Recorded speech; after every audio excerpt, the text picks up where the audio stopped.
موت سے 40 دن پہلے کیا ہوتا ہے؟ موت سے 40 دن پہلے انسان کے جسم میں ایک خاص نشانیاں ظاہر ہونے لگ جاتی ہیں۔ جب بندے کا اس دنیا کو چھوڑ جانے کا وقت آتا ہے اور پھر موت سے 40 دن پہلے حضرت جبرائیل علیہ السلام اس بندے کو آ کر کہتے ہیں کہ بسم اللہ الرحمن الرحیم۔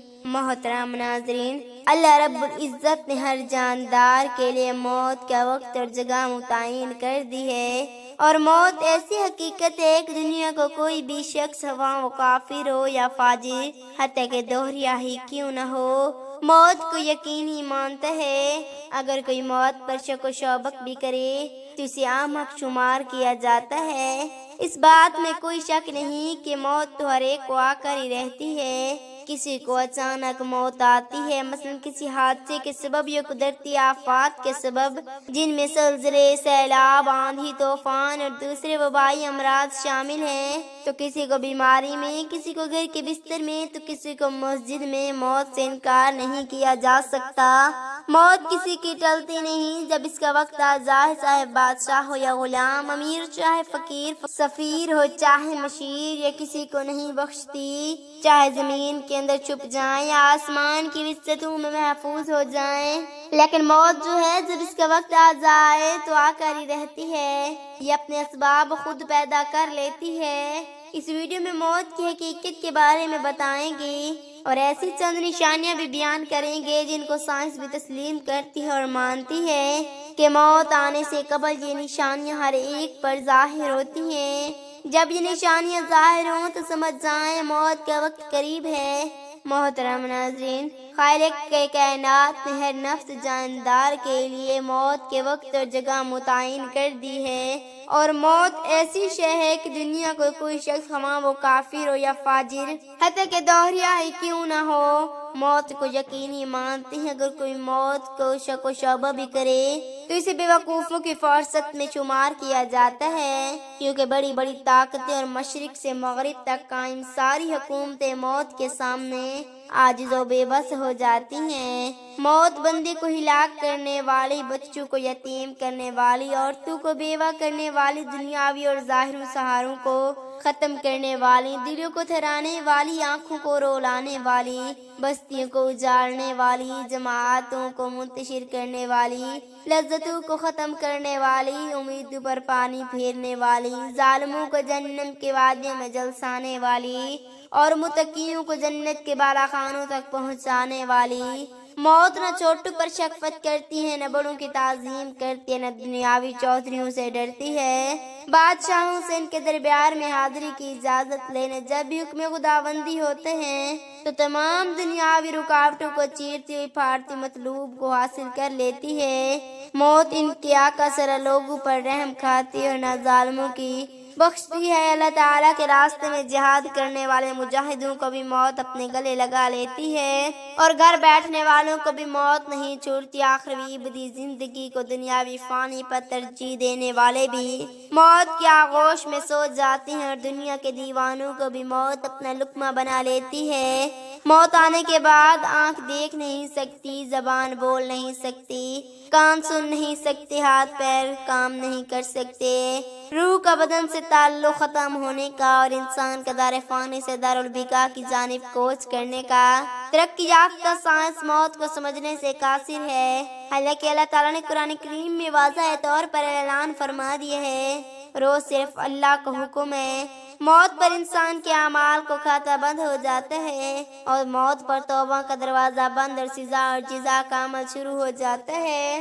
ربیعہ بن انس رحمۃ اللہ علیہ سے کسی نے پوچھا کہ مالک الموت تنہا ہی سب کی روح قبض کرتی ہیں، ان کے ساتھ اور فرشتے بھی کام میں شریک ہوتے؟ تو فرمایا کہ روح قبض کرنے کا کام انہی کے حوالے ہے۔ حضرت ابو ہریرہ رضی اللہ تعالی عنہ راوی کہیں کہ سرکار دو عالم صلی اللہ علیہ وآلہ وسلم نے ارشاد فرمایا، جب انسان مر جاتا ہے تو اس کے اعمال کے ثواب کا سلسلہ اس سے منقطع ہو جاتا ہے، مگر 3 چیزوں کے ثواب کا سلسلہ باقی رہتا ہے۔ نمبر 1 صدقہ جاریہ، نمبر 2 راستے میں پڑی اینٹ جس سے راہگیر نفع حاصل کرے، اور نمبر 3 صلاح اولاد جو مرنے کے بعد اس کے لیے دعا کرے۔ ایسے اعمال جن کا تعلق دنیاوی زندگی سے ہوتا ہے، ان کے اثرات مرنے کے بعد دنیا میں ہی ختم ہو جاتے ہیں۔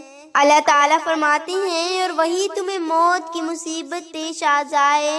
اللہ تعالیٰ نے اپنے کلام کی متعدد آیات میں موت اور اس کی حقیقت کو بیان کیا ہے، جن میں سے چند آیات پیش خدمت ہیں۔ ہر جاندار کو موت کا مزہ چکھنا ہے اور تم سب کو تمہارے اعمال کے پورے بدلے قیامت کے دن ہی ملیں گے۔ پھر جس کو دوزخ سے بچا لیا گیا اور جنت میں داخل کر دیا، وہ صحیح رہنی میں کامیاب ہو گیا اور دنیاوی زندگی کو جنت کے مقابلے میں دکھ کے سامان کے سوا کچھ بھی نہیں۔ اس آیت میں اللہ تعالیٰ نے انسان کو کامیابی کے معیار ذکر کیا، اور وہ یہ ہے کہ اس سال ہماری موت آ جائے کہ ہمارے جہنم سے چھٹکارا حاصل ہو، جنت کا فیصلہ ہو چکا ہو۔ اس زمین میں جو کچھ بھی ہے فنا ہونے والا ہے، اور صرف پروردگار عالم کی فضل اور جلال والی اور فضل و کرم والی ذات باقی رہے گی۔